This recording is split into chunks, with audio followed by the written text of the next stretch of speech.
ସୁରଭି ଆମେ ଯଦି ସୁରଭିକୁ ବ୍ୟାଖ୍ୟା କରିବା ତାହେଲେ ସୁରଭି ହେଉଛି ବାସନା।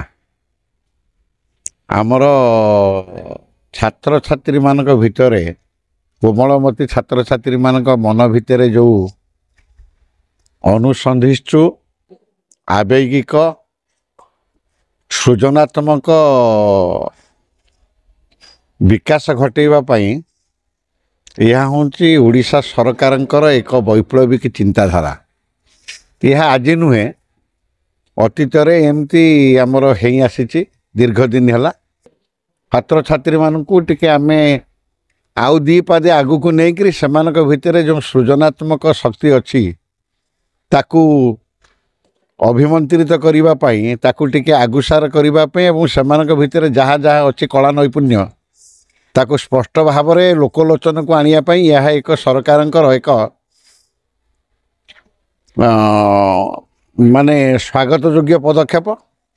ଦୀର୍ଘ 33 ବର୍ଷ ଚାକିରି ଭିତରେ ମୁଁ ଯେତିକି ଅନୁଭବ କରିଛି ଯେ ସୁରଭିଟା ଗୋଟାଏ ମଞ୍ଚ, ଯେଉଁ ମଞ୍ଚକୁ ସବୁ ବର୍ଗର ଛାତ୍ରଛାତ୍ରୀମାନେ ଆସିବେ, ସେ ପ୍ରାଇଭେଟ୍ ହେଉ ଗଭର୍ଣ୍ଣମେଣ୍ଟ ହେଉ ଏଡେଡ଼ ହେଉ ସମସ୍ତେ ଆସିବେ, ସମ୍ମିଳିତ ହେବେ ଏବଂ ସେମାନଙ୍କ ଭିତରେ ଯାହା ଯାହା ଅଛି ସ୍ପୃହା ତାକୁ ସେମାନେ ସ୍ଫୁରଣ କରାଇବେ ଏବଂ ଆଗାମୀ ଭବିଷ୍ୟତ ପାଇଁ ସେମାନେ ସେମାନଙ୍କର ପ୍ଲାଟଫର୍ମ ତିଆରି କରିବେ। ଯେହେତୁ ଆମେ ସରକାରୀ କର୍ମଚାରୀ, ସରକାରଙ୍କର ନୀତି ନିୟମ ଏବଂ ତାଙ୍କର ଯାହା ଅଛି ଆଇନ ତାକୁ ଆମେ ସରକାରୀ କର୍ମଚାରୀ ହିସାବରେ, ଜଣେ ଶିକ୍ଷକ ହିସାବରେ, ପ୍ରଥମେ ଶିକ୍ଷକ ତାପରେ ପ୍ରଧାନ ଶିକ୍ଷକ, ଆମେ ତାଙ୍କୁ ସମ୍ମାନ ଜଣାଇବୁ।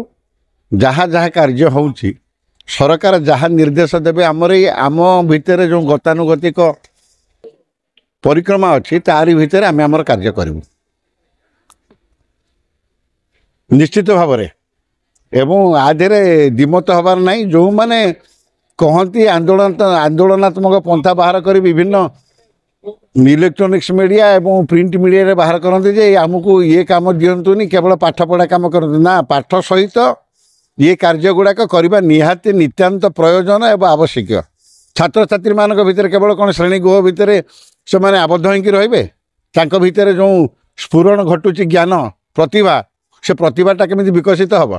ସମସ୍ତେ କେମିତି ଜାଣିବେ ଇଏ ପିଲାଟା ଭଲ ଗୀତ ବୋଲୁଛି, ଇଏ ଭଲ ନାଚୁଛି, ଇଏ ଭଲ ଡ୍ରଇଂ କରୁଛି, ଇଏ ଭଲ ଭାବରେ ରଚନା ଲେଖୁଛି, ଇଏ ଭଲ କୁଇଜ୍ କମ୍ପିଟିସନରେ ଭାଗ ନେଇକରି ପ୍ରଥମ ସ୍ଥାନ ଅଧିକାର କରୁଛି। ଏଗୁଡ଼ାକ ନିହାତି ଆବଶ୍ୟକ। ଆ ଦେହରେ ଇଏ ଯେଉଁମାନେ କହନ୍ତି ତା ଦେହରେ ମୁଁ ଏକମତ ନୁହେଁ। ତେଣୁ ସରକାରୀ କର୍ମଚାରୀ ହିସାବରେ ସରକାର ଆମକୁ ଯାହା ନିର୍ଦ୍ଦେଶ ଦେବେ ବିଦ୍ୟାଳୟ ଗଣଶିକ୍ଷା ତରଫରୁ ଆମେ ତାହାକୁ କରିବା ପାଇଁ ବାଧ୍ୟ ନୁହେଁ।